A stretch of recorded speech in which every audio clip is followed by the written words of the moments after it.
I got a bone to pick with y'all men.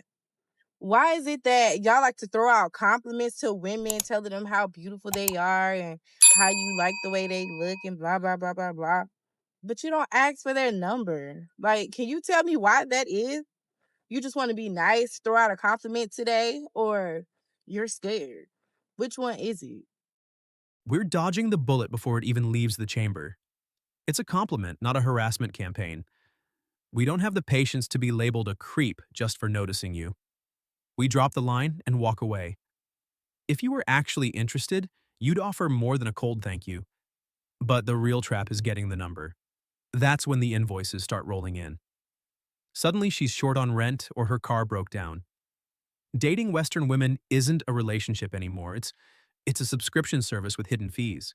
Where are we actually meeting men? Like, genuine question, where are you meeting them? Because I work from home, so there's absolutely no chance I'd meet someone at work. And the gym is just categorically off the tables because I've been there, I've done that before, I'm never doing it again. And if you ever catch me dating a man from the gym again, please just take my membership away because I should not be allowed anywhere near a gym in that case.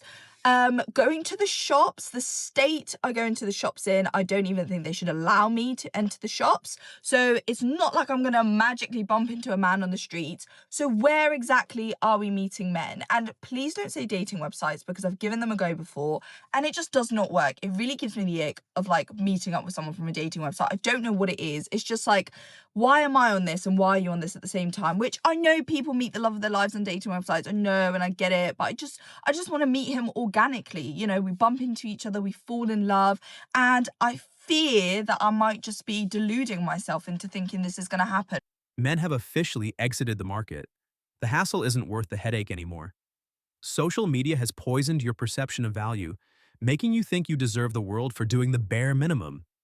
If you had checked your friend zone 10 years ago, you would have found the husband you're looking for now. But you ignored him then. Now the window is closed. You've got two choices left. Crash your standards back to reality or start buying cat food. That's the game. Do women want to be approached by men? Yes, absolutely. If you like them, you should go to them first. Women should never have to make the first move. Just approach. The worst she can say is no. Just make sure you're part of the top 10% they're all chasing. These women spent 40 years telling us to stop approaching them, and we listened. I got rejected for the first time in my life. You guys know how I was looking for a man to spoil? Rotten. I found one. And guess what happened? Guess what I did, first of all? I think I told you guys. This woman doesn't exist. This is a fairy tale. I'm right here. And I gave him my side of the bed, so whenever he woke up in the morning, he had the better view. I gave him hours of massages. I bought a rain machine for my apartment so he could sleep better. I was always on top. Not once did he do it for mine. I always tried to pick up the bill. I washed his back, literally. I put moisturizer on his face. I always big spooned. I bought him headphones when his over-ears were broken. I was trying to order him ice cream because his blood sugar got low, and I was asking him what flavor he wanted. He said, "How will you stop waiting on me hand and foot?" I bought his favorite snacks for my apartment. I wrote down things he mentioned he liked or wanted so I could buy them for him one day. I wrote down his sizes in my notes app. I paid attention to and supported his art. I was constantly gassing him up and telling him how pretty he was. I went out of my comfort zone sexually and dominated him. That wasn't really a big deal. I enjoyed that because I'm a switch. I enjoyed it all. I enjoyed doing all of it. Like, I did all of this not wanting anything in return. But what I'm trying to say, guys, is I found somebody to spoil, and guess what happened? I got rejected for the first time in my life. All of that just for him to say he doesn't think we're compatible. Once you see the hoop she jumped through for Chad compared to the walls she puts up for the average Joe, the reality hits you. She was desperate to lock Chad down, but he kept her in rotation because his options were open. She auditioned for him. But for the regular guy, the effort vanishes. It's not that she doesn't know how to treat a man, it's that she only brings her A game for the guys she can't control. So let me pick up where I left off. Fellas, you keep saying I'd rather stay single. Women are too much. I don't need the headache. I get it, but let's be real. That is crap. You don't actually want to die alone with a frickin' gaming console and a fridge full of frozen pizza. You don't, because guess what? Biology doesn't lie. Men and women were designed for each other. That is masculine and feminine polarity. That's not just some TikTok buzzword. That is nature. That's why when you're with the right woman, everything in your life sharpens. Your drive, your purpose, your discipline, everything. Now, sure, being single is easy. No drama, no compromise, no responsibility. But easy gets old. The hookups get boring. The soulless sex gets depressing. The silence in your house starts getting loud. And then what? You're 40, 50, 60 years old. Nobody by your side. Nobody in your bed. Nobody to build with. That is not freedom. That's Stop projecting your reality onto us. Men are perfectly happy with that arrangement. I know plenty of older guys who are single, happy, and busy with cool hobbies, but here's the real marriage timeline. You marry in your late 20s, have kids, and settle into a sexless existence where you're just an ATM and a co-parent.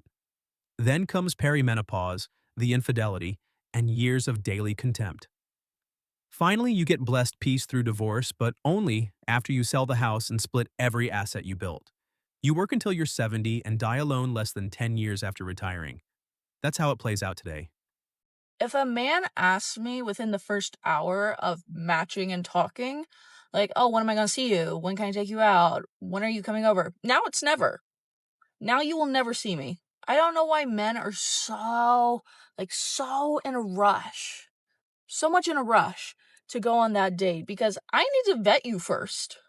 I need to find out if even getting ready for a date is worth it with you. Because imagine Then explain why you're on a dating app. You aren't looking for a date. You're looking for a glorified pen pal. You want the dopamine hit of a notification without the hassle of actually showing up. If you want to text back and forth for months to build a connection, go join a chat room.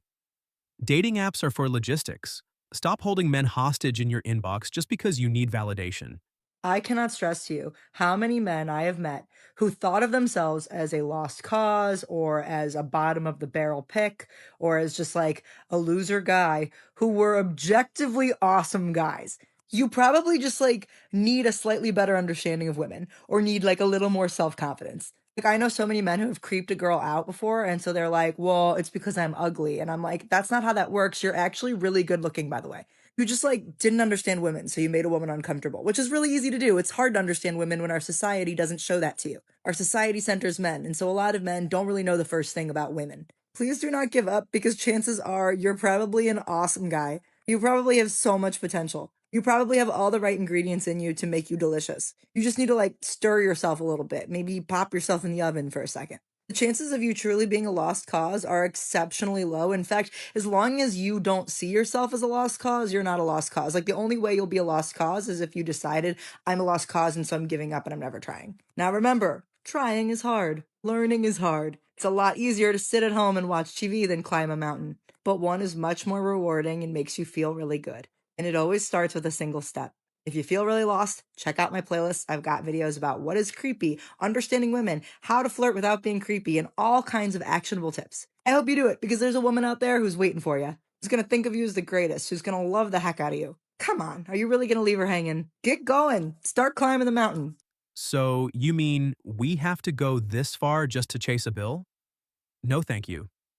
If being a lost cause saves us money, then we're a lost cause. It's not worth doing everything for a woman only to lose everything you've worked for the moment she decides she's done with you. Here's why I think coffee dates work against you as a man. Okay, hear me out. Now, I'm talking about my demographic. As you get older, maybe this is different. However, oftentimes attraction isn't there from the very beginning. And what's very important is for you to set the scene. Okay? And what happens with coffee is, in my opinion anyway, I think coffee is like an interview. Coffee is something that my 90-year-old grandmother would maybe go do. If you're going to do something like this, I highly suggest doing drinks because drinks are fun. You go in the evening, there's some nice ambiance, you can get some cute cocktails. You're setting the scene, a sexy scene, if you will. Coffee, not sexy. Not at all. So I just think this doesn't work in your favor at all. It's a date that you can literally do with your coworkers or with your dog. I just think it doesn't work in your favor. She just proved exactly why coffee dates are the only way to go. What the hell do you mean attraction isn't there from the beginning? Why are you on a date with a guy you don't find attractive? Are you just there for the free food? These women aren't beating the allegations anytime soon. I went on a date and it's like, it was good.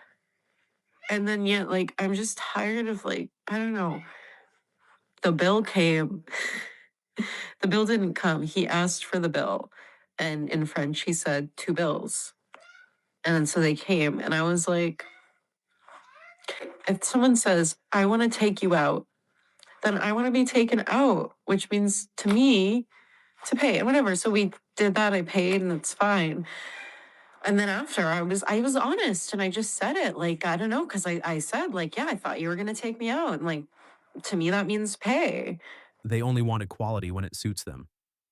Also, far too many women are just looking for free dates and meals in fancy restaurants. It's 2025. Men have woken up to all of your BS. It's over. That's it for this video, guys. Help us grow by subscribing to the channel. Drop your thoughts down below and don't forget to leave a like as well. See you next time.